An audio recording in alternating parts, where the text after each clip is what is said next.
Okay, so now I'm going to talk about the syringe driver and peripheral intravenous delivery via the syringe driver. I did speak previously about the syringe driver in terms of subcutaneous delivery, where we give delivery of fluids or medication via the abdomen. Now we're going to give fluids or medication via the peripheral intravenous catheter in the arm. Okay, so just a rehash, syringe driver is quite small. It delivers gradually and continuously small amounts of this fluid and medication.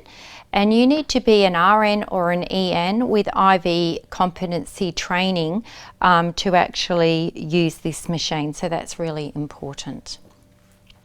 Okay, so IV medication given via this peripheral line is usually done in HDU or ICU or in theatre spaces, and the reason for that is because this machine, as you can see, hasn't been locked. So it can be tampered with quite easily, either via a patient or family or visitors, and that is a concern to us because there's a safety issue, especially if we have opiates attached in a syringe there. So the NICU pump, for example, has the ability, which is a different pump to this Laris pump, has the ability to be locked, and that makes it a little bit more safe to use.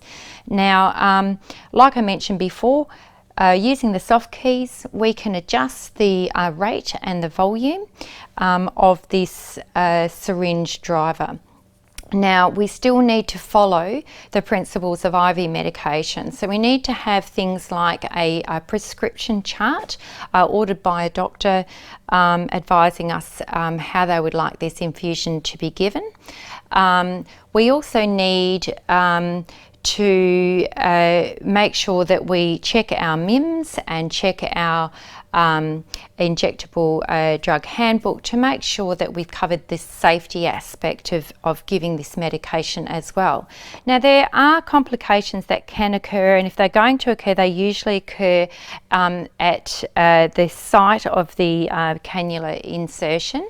Now, the cannulas can only be in situ for no more than 72 hours. Now, as you can see, this cannula here has been dated with today's date for insertion, and it has been well secured to the patient's arm.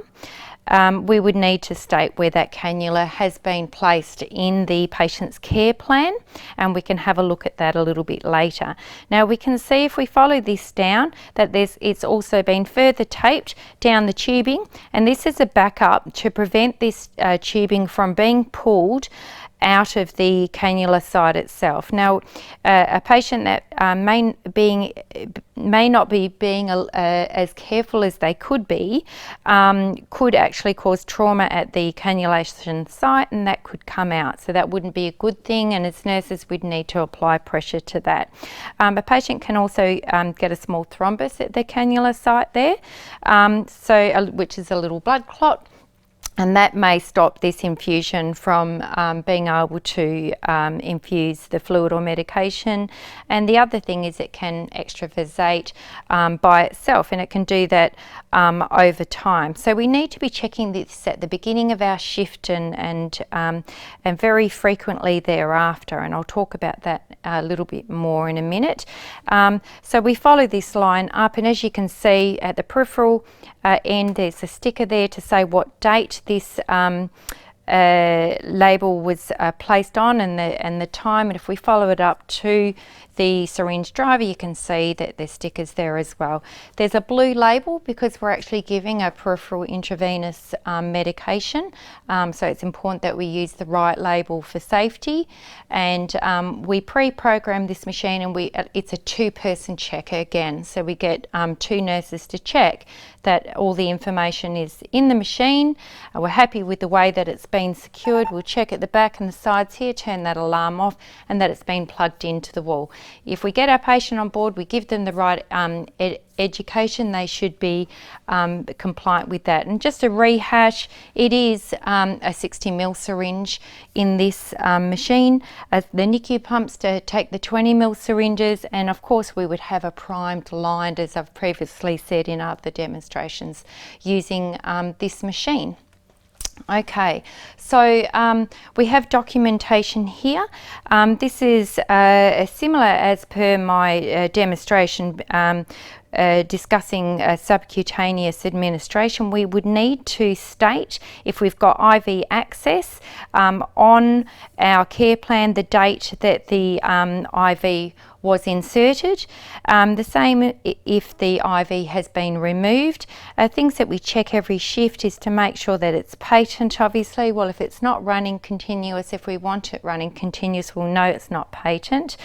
We need a PIVA score of less than 2, so obviously we've checked the site at this point to make sure that it's less than 2, which means that it's not reddened or painful or inflamed, and obviously it can only stay in situ for 72 hours. So that's really important. If it's tissued, we would notice that because the site itself will become quite inflamed and the fluid is not going into the intravenous space where we want it. Or if it's fallen out, obviously we would need to document that, and we would treat the site for any bleeding with some appropriate pressure at the time that we notice that. And we educate our patients about IVs falling out, because sometimes they do, and it might be the patient moving themselves around on the ward, that can happen as well.